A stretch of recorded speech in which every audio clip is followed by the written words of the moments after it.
Sports updates చూస్తే రెండో టెస్ట్లో అద్భుత విజయంతో జోష్ మీదున్న టీమిండియా సిడ్నీపై కన్నేసింది. మూడో మ్యాచ్లోనూ విజయం సాధించి ఆధిక్యం సాధించాలన్న కసితో ఉంది. జట్టులో చేరిన రోహిత్ శర్మ వైస్ కెప్టెన్సీ బాధ్యతలు తీసుకోగా ఆర్కర్ కింగ్ నట్టు టెస్ట్ అరంగేట్రం చేయనున్నాడు.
నెట్ బౌలర్ గా ఆస్ట్రేలియాకు చేరుకున్న నటరాజన్ నెల రోజుల వ్యవధిలోనే జట్టులో కీలక సభ్యుడిగా మారాడు.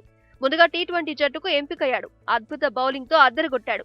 ఇప్పుడు టెస్టుల్లో అరంగేట్రానికి రెడీ అవుతున్నాడు. అత్యంత నిలకడ, ఖచ్చితత్వంతో యార్కర్లు సంధించడం నటరాజన్ స్పెషాలిటీ.